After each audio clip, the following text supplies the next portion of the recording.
With all that said, though, why don't you do this? If you have a Bible, why don't you open it up with me right now really quick to 1 John chapter 3.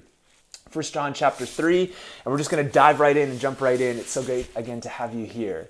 Now, just a little background just before we jump in and read this. Last week, we started a new theme and a new series called Dear Wormwood, and basically it's off the premise of C.S. Lewis' book, The Screwtape Letters, where there is a senior demon named Screwtape who writes a junior demon named Wormwood, and how they're going to deceive the patient, which is a human or a follower of Jesus, away from the kingdom of God.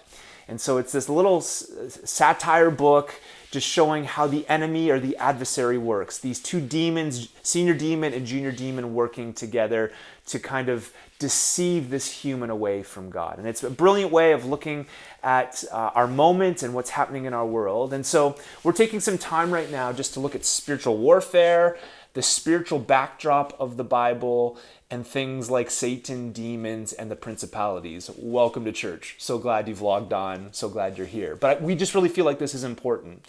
And that's basically the premise that we've laid so far. Last week we just said this is a world that many of us neglect to even think about or talk about. We're kind of Western people. But we don't like, many of us don't like this idea of a spiritual world happening and going on. And yet what we talked about is the reality that this is a major theme within the scriptures. And so as we've laid some of those blocks, we also looked at C.S. Lewis' work and how one of the things that Screwtape wants to do with Wormwood in their deception of this human is to get them to think that this is kind of a joke. This whole idea of the spiritual realm is a joke. And we're going to continue this. The hope is last week and this week to kind of lay a foundation for spiritual warfare and the spiritual context of the Bible, the spiritual backdrop. But listen, look at 1 John. So this is John. We're not sure if it's John the disciple. Back in the day, it was kind of hard to know exactly who the authors of many of these letters are. Many people assume it's John the disciple who walked with Jesus. Either way, this is somebody writing to the churches, writing letters to the churches for them to get an understanding of who Jesus is and the way of Jesus. And listen to what John says. 1 John 3 verse 7 says this, "Dear children, do not let anyone lead you astray. The one who does what is right is righteous, just as he is righteous. The one who does what is sinful is of the devil, because the devil has been sinning from the beginning." And then listen to what John says about Jesus. "The reason the Son of God appeared was to destroy the devil's works." The reason why Jesus, the Messiah, got on the scene was to destroy the devil's works. And again, the reality is we don't talk about that side of things a lot. We talk about love and justice and peace. We talk about atonement. We talk about God's love for us through Jesus and bringing salvation. But it's interesting that John, years later, articulates to the churches, this is why Jesus came, to destroy the enemies, the Satan, the devil we get in our context here in the English Bible, the devil's works. Gets me thinking about what Screwtape actually writes Wormwood in the Screwtape Letters. He says this to Wormwood. Check out what he says. He says, "It is funny how mortals always picture us as putting things into their minds, but in reality, our best work is done by keeping things out." Let me read it again. "It's funny how mortals, the humans, always picture kind of the adversary or the enemy putting things into their minds, but in reality, our best work," Screwtape says, "our best work is done by keeping things out." And so what we wanted to do is lay the foundation on exactly that. We will get in the coming weeks, we're going to get into how the adversary works to put things in our minds to get us to believe and think lies and buy into lies. But these first couple of weeks, what we wanted to do is look at exactly this, how the enemy works in kind of getting us to ignore things in our minds. And again, one of these areas is the spiritual backdrop to the Bible and the Satan and what he ultimately wants to do. And so this is what we're going to look at today. Again, we're going to build on what we started last week. And I hope even this little quote here from Screwtape to Wormwood just opens up your imagination of how easy it is to let things pass our minds about things that are really important, like spiritual warfare. Now, I'll say this, there's been lots of questions over like the week and just engaging with people. This has been something that people have been having questions about for years. So I'm really glad we've been able to jump in and start to talk about this. But some have asked, like, where are some of the foundational ideas? Like, where have you got this? Where does this come from? I see it now in the Bible, but is there anything I could be reading? And the answer to that is yes. Really quickly, there's a guy named Dr. Michael Heiser, who is the most foreknown scholar right now in the world on the supernatural and the spiritual realm. His dissertation for his PhD was he put into a book called The Unseen Realm. It's a little dense, so what he's done is he's distilled it down into a book called Supernatural. It's a great little book highlighting, again, the spiritual background and the spiritual realm and the world of what we've been looking at, this theme throughout the Bible of the supernatural and spiritual realm. I really encourage you to engage it. He's also done some further works on demons and angels, just helping the church in this moment really wrestle through these key themes and ideas. So great works there. I do encourage you to, on your own time to engage some of this stuff, but especially Supernatural. It's written at a popular level to make it easy for some of us that maybe aren't as academic, and it's not as dense, which is great. But with that said, I also got thinking we have some of Michael Heiser's work, and so what we're going to do, and this is just kind of just thinking about this the last couple of days, what we'll do is the hope is over the next couple of weeks is to let's do this. On Wednesdays, we're going to do let's do a theological happy hour, theology happy hour. And I'm actually going to we will release the next 2 Wednesdays some work from Dr. Heiser on a workshop that he did. If you have further questions, some of those questions can be answered in some of these some of the talks that he does. So we'll release that for you guys, and you can watch that on your own time. We'll also put it the next 2 Wednesdays on the podcast. But for this week, what we're going to do is there's lots of questions, again, around the background and the spiritual backdrop of the Bible. And I don't want to be somebody that always pushes it off on Tim Mackie. Many of you guys know Tim Mackie. He is one of the head guys at the Bible Project, these guys that do these animated videos. And he's done a great job really pioneering the Bible Project. But Tim also takes some of these ideas and really distills them down into an interview style. And so he was interviewed about the gods and the spiritual background of the Bible. And I was going to develop this more and saw this and thought, you know what? This is a great moment to have another voice come in and talk about this. Somebody who I think is really brilliant and smart and will be helpful. So we have a little interview, and this is going to kind of be the teaching portion of the morning. If John is writing and he ultimately believes that the Son of God, Jesus the Messiah, came to destroy the works of the devil, there's lots of questions around that. And so we want to jump into that. So why don't we take a couple minutes and watch, and I know this will probe some great ideas in our minds and maybe some further discussion at the end. So check this out. You know, I grew up in Western, culture, Portland, and my default worldview is a materialist, non-supernatural anything. So I have to choose to actively think outside of that default. I don't find this easy to believe. Like, this isn't natural for me to. So I'm choosing to say, I think these biblical authors and Jesus have a way of viewing the world that they can see something that I guess I can't see. There's something I'm blind to about how they view reality, and that this is a really important part of understanding what's going on. And so I just want to encourage people who find this whole thing hard to believe. Like, that's okay. That's okay. But I think it becomes a worldview that you have to learn how to adopt. And learn how to explain things that we see going on around us and in our own lives with a view to spiritual evil. And so what does that mean? But don't feel bad about being weirded out, because I think a lot of us are. You're in good company. Okay, let's dive in. Let's just start from the beginning. The English word God. Yes. So when we talk about God, I think what comes into mind for me and most people is some kind of an all-wise, all-powerful, semi-personal creator. Not all people, but for the more Western, post-Christian kind of mindset. In Hebrew, the word is Elohim. And correct me if I'm wrong, but it's a very different kind of word. So maybe talk to us about the opening line of the Bible. In the beginning, Elohim. That's right. So, the classic Jewish Christian confession about the nature of the scriptures is that God's revealed himself through human language, through these authors.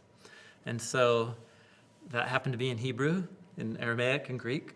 And so what it means is that the language the Bible is written in, these words have connections of meaning that aren't identical to the words they get translated into in any language, English for us. So Elohim's a great example, right? It's one of the first words of the Bible, which you think would be crystal clear, God, right? Yeah. And it turns out it's not. It's not. It's complicated. So what these Hebrew biblical authors have in mind when they use the word Elohim isn't the same thing as our English word capital G-O-D. So let's take the English word God out for a second. Let's just use Elohim. Got it. So if you tally up all the uses of this word in the Hebrew scriptures, we're talking over 2,700 times. You have all kinds of beings referred to. You have the one Elohim, who's the creator and king of all.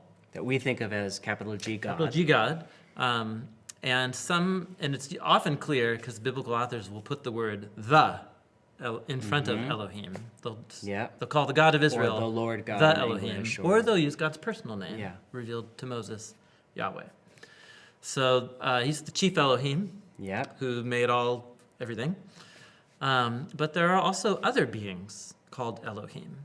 And it can be the Elohim of Egypt that God's fighting in the Exodus story, God says in Exodus chapter 12.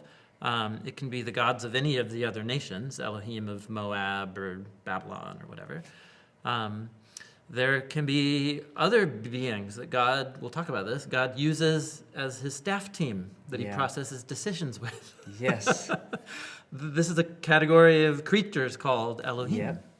And then even the invisible presence of somebody who's deceased and yet to be resurrected, so we might call them spirits of the dead, can be called Elohim. Wow. Samuel. Yes. There's a story about Samuel. That obscure story with That's Saul. right. Or in Isaiah chapter 8, he talks about people consulting spirits of the dead, and he calls them Elohim. Yeah. So the word Elohim in Hebrew, the short way to summarize it is that it refers to a being who's an inhabitant of, and again, we lack good language for this. Where I'm at the moment is saying the spiritual realm. Yeah. Which doesn't mean the non-physical realm. In the Bible's conception of spiritual and physical, these are two distinct but overlapping realities, just like heaven and earth aren't separate, but they're overlapping. And so an Elohim is a being who is an inhabitant of the spiritual realm who can sometimes manifest in physical form. And there are many Elohim. Yeah. There's only one chief Elohim who's the creator of all. So what about Isaiah and others when they write, there's no Elohim, yes. but one, or that's right. like the idea of false gods. Yeah, so correct, I heard that correct. language of false gods Yeah. for years. In my mind, I defaulted to non-entities. Yeah, False that's as right. in made up, mythic, Yeah, not that's true. right. So the god of Moab Yeah. is a myth. Yeah. But Yeah, that's I not hear what that. you're saying. Yeah. What the biblical authors are clear is that idols, statues, Yep. that they are not Elohim. They're pieces of wood. Right. However, what they are not claiming in these texts about idols, Psalm 115 is a classic example. What they're not saying is those idols aren't connected to, Yes. or in some way, An intermediary for- an Elohim, a real spiritual being. This is why Paul the Apostle said to the Corinthians, don't go eat in these temples dedicated to Zeus or Apollo. He didn't say because Zeus is a figment of your imagination. No, he says because you could be in the presence of a daimonion, which is a Greek word for demigod, an Elohim, a Yes. lesser god. So they believe in the reality of spiritual beings. So you're saying it's more about categorization than it is Correct. about Yeah, reality. that's right. So false gods aren't false in that they don't exist. Yes, yeah. They're false in that there's one creator. Yes. The others Yeah, are created. That's right. Yeah, correct. Yeah, that's why Moses can say in Deuteronomy 10 that Yahweh, the God who rescued Israel out of Egypt, he's the Elohim of Elohim, Got it. which is like the Holy of Holies, the most holy space. He's the most God of gods. Or like the Most High is another word for that, right? In the That's Old right. Testament? Yeah, that's right. Over all the other gods. That's correct. Yeah, that's right. So there's like about 3 or 4 passages that talk about no Elohim beside Yahweh, or don't have any other Elohim before me. Yep. Is one of the 10 Commandments. Yep. What that's not saying is other Elohim don't exist. What it's saying is there's no Elohim that fits into the category of Yahweh, the chief Elohim. Nobody on parallel with him. Yeah. What they do have in common is that they are both spiritual beings. Yes. Which there's a populated spiritual universe in the biblical story, just as there's a populated human universe. And actually, there's an important relationship between the two. Okay, so talk to me, let's move into that. Talk to me about what, in Bible nerd language is the divine council. Yes. Which we read about through the Old Testament and right. just skip over. But that's all through the story of the Bible. Yeah, that's right. What is the divine council? Yeah. The reality and the role that these other spiritual beings play in the biblical story, the way it unfolds in the Bible isn't, actually the way most anything unfolds in the Bible isn't the way modern Westerners think of how a story works. It's meditation literature. Got it. Which means that from the very beginning, it's assumed that you've already read through the whole thing. Right.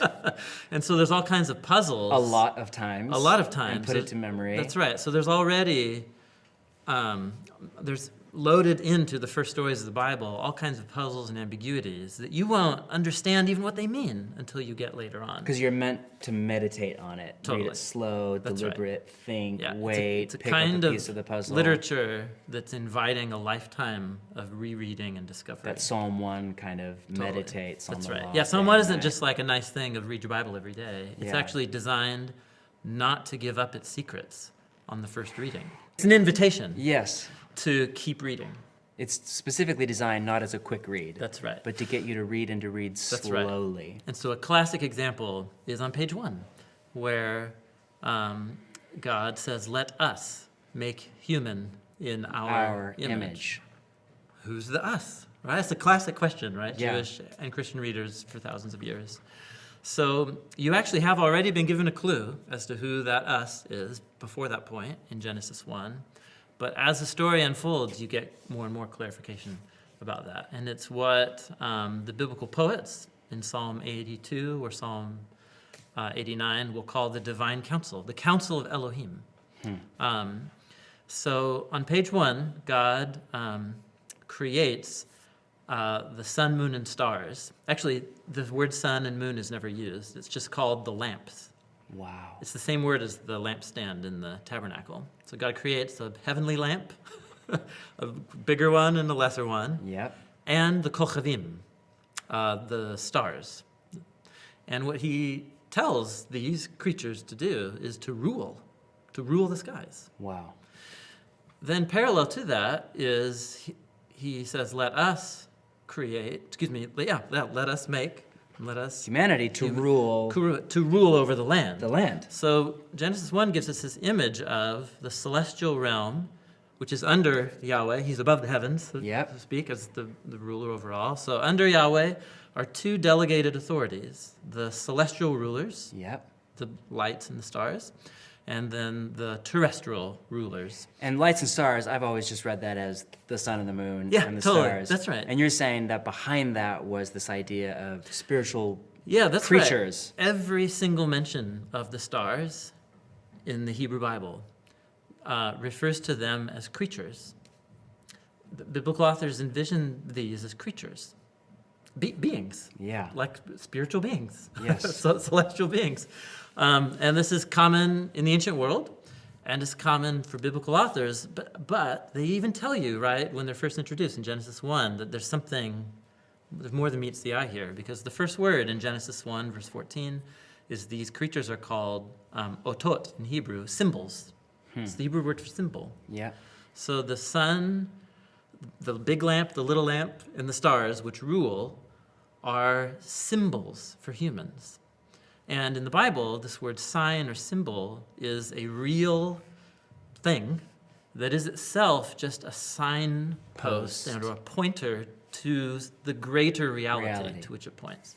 And so from the human perspective, we look up at these glorious creatures and are to view them as symbols to some greater. So it's so easy to translate into a modern conception of the universe in the a theistic view of the world, believing that there is a beautiful mind behind all of this, is that the sun is a ball of gas that we are rotating around. Okay, so that's a different conception of the world, but the theological idea is the same.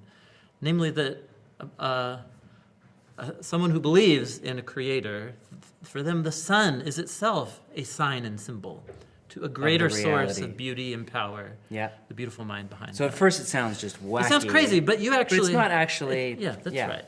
That's correct. Here's the deal. Here's what's happening on page 1 then. The God of the Bible wants to share his universe with other creatures. That's the depiction. Mm-hmm. And he wants to share it in such a way that his rule and authority over it is mediated by these delegated creatures. And that's the key idea. Celestial and terrestrial. Right. Spiritual beings. Let's call it that for now. And human beings. And human beings, that's right. Because God has set the universe up in such a way that he wants to run it through intermediaries. That's right. Yeah, so that what creation becomes is a symphony of unified wills who submit to each other in love.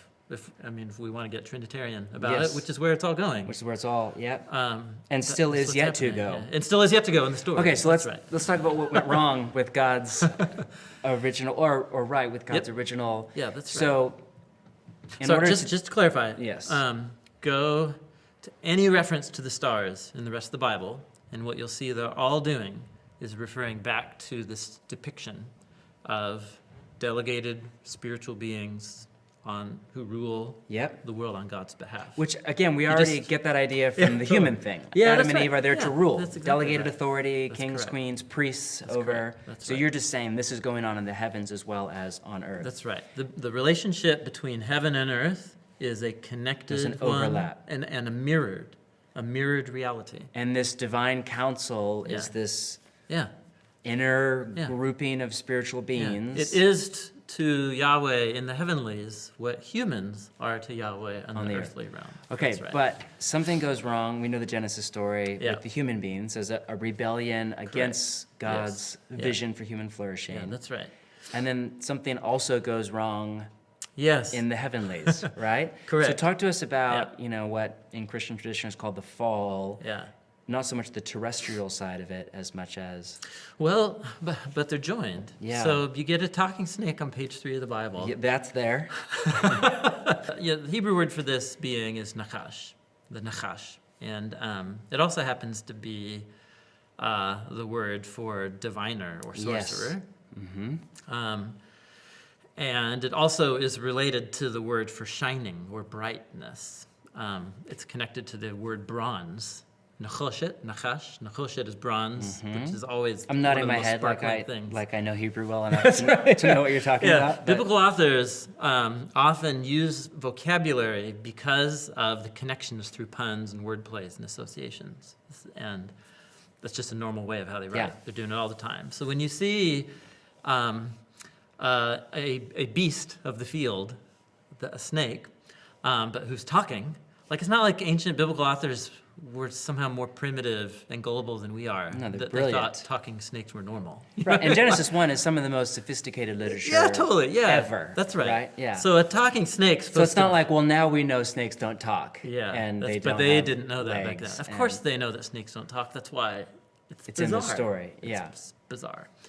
So there's more than meets the eye to this creature. So what is it? Well, it's a being who wants to convince the human rulers that the Creator's holding out on them, that they actually have the right to take on a role of authority and rule and knowing good and evil that's greater than what God's given to them. What he says, you can become Elohim.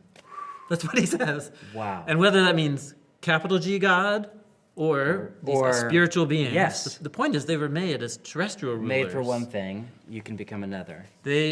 Correct. So what they're tempted to do by this being, and so that you're just meant to infer, what is this creature? Yes. That's trying to get these human creatures to overstep their bounds. This seems like a creature that's overstepping its bounds. And it turns out that God destines the creature to defeat and humiliation and destruction. Yeah.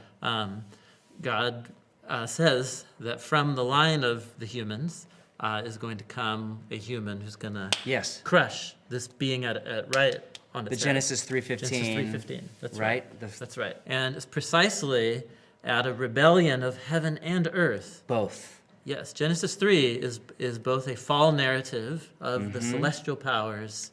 Both heaven and Represented earth by this- rebel against God's vision. That's right. Yep.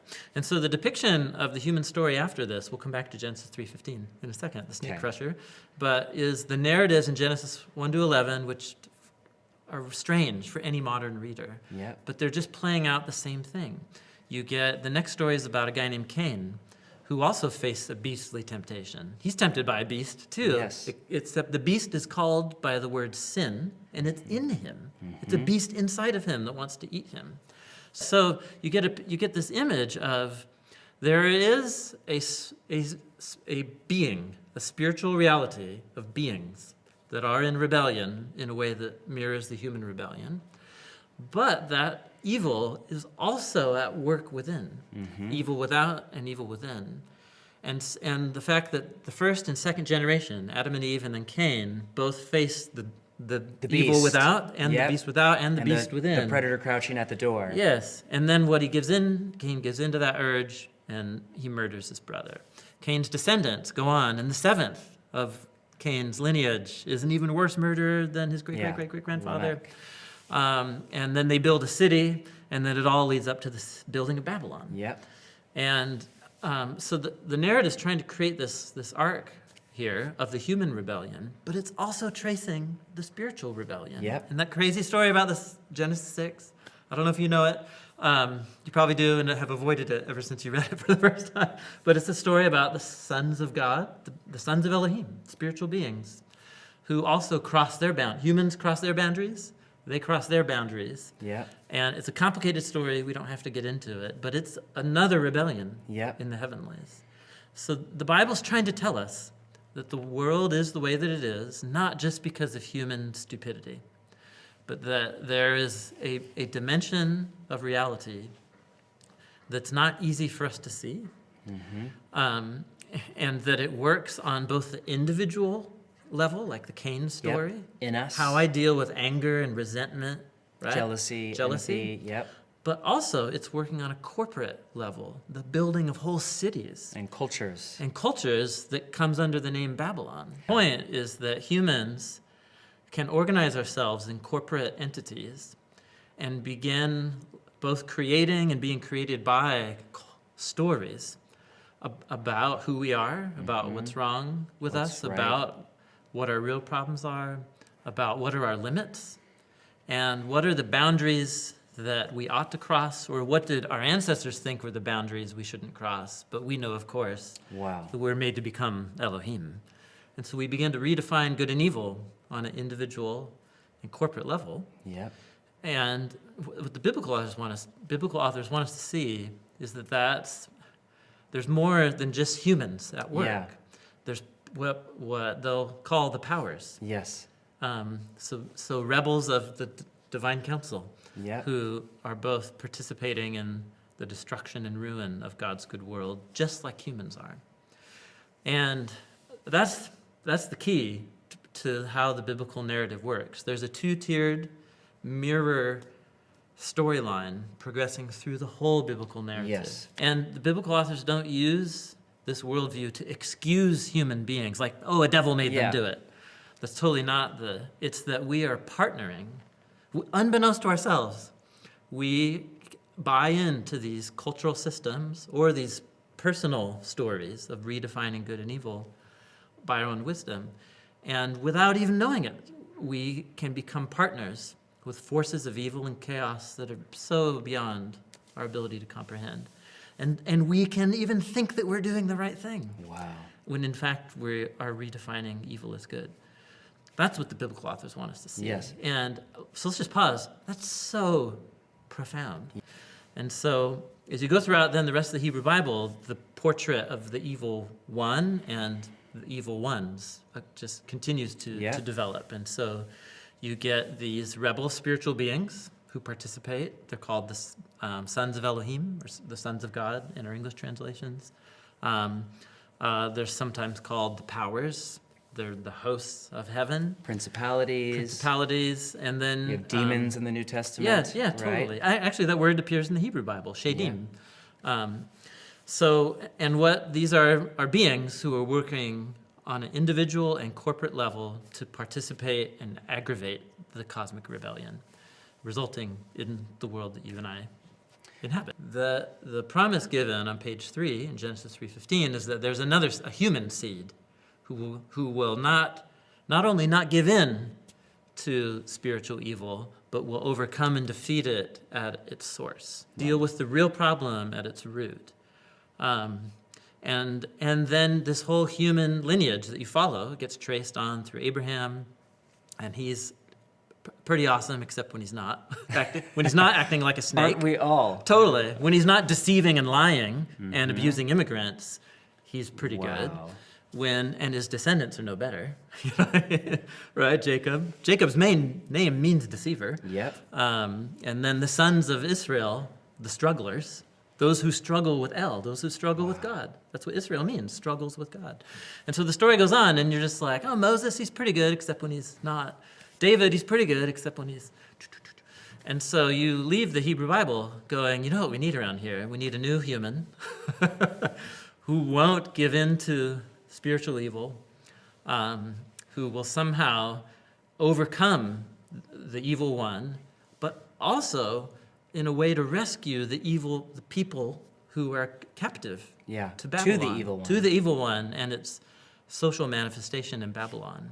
Or would have been Roman Empire. That's right. Babylon becomes a symbol to refer to any and all human cultures that turn their values Nazi Germany into is God. Babylon, Totally. and the Roman Empire is That's Babylon. right. And America's Babylon. I mean, 100%. Totally. So you walk to page 1 of the New Testament, and you see Jesus declaring the kingdom of God, that God is taking back his rule of the world through a merging of the divine and human. So this is what really I began to open my eyes to this, is there is so much I couldn't account for in the story of the Gospels within a materialist, non-supernatural world. Yeah. So what Jesus does was he starts this populist cell movement in the villages of Galilee. He walks into a village, and spiritual evil freaks out. Yeah. The stories of Jesus' exorcisms, his healings are often freeing people from there's a blurred line, right, between evil. exorcism and the healing. And we might separate those, healing versus exorcism. It's the same activity. And it's totally paired with integrating Matthew and the prostitutes and the sinners into God's family. Wow. And healing those who are impure and bodies riddled with skin disease and decay, who couldn't go to the temple, but Jesus invites them into his little temple presence that's traveling around now. Healing. And so Jesus, he's so fully living in the world set up by the Hebrew Bible that he sees his true enemy. He'll go announce the kingdom of God in a city, and demons are cast out and people are healed. And what he'll say in Luke chapter 10 is, I'm seeing the Satan fall from heaven. So when people are freed from captivity to the internal Babylon and external Babylon and give their allegiance to Jesus and his new humanity and his love, the evil ones are being dethroned, so to speak, over the rule of their lives. And have lost power. That's exactly and right. And lost authority. That's right. So Jesus sees himself and presents himself as the human seed of the woman of Genesis 3:15, who's not fighting humans. He's dealing with the snake on its head. And so the word Satan is the Hebrew word that's one of the images to describe spiritual evil in the Hebrew Bible. It's not a name.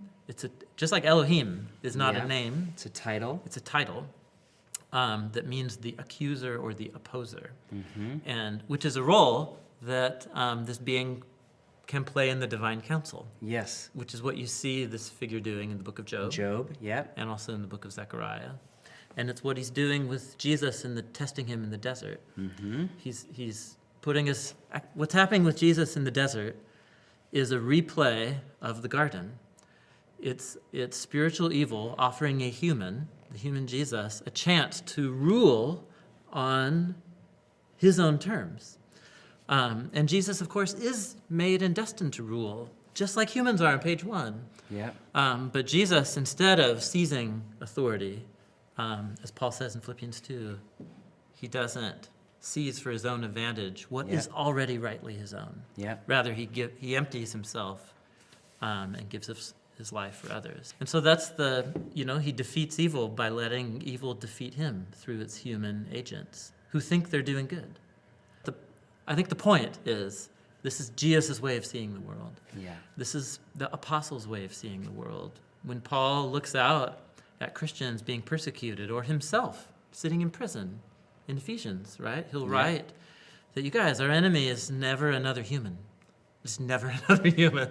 It's realities that are hard for us to see, often invisible, but not always, especially because the whole point of this evil is that it's a mirror of heaven and earth. And so we can become agents and participants in evil without even knowing it. But humans are never the ultimate problem. It's something darker and more mysterious lurking underneath. That's Paul's view of the world. It's corporate, it's individual. It's so profound. That's it.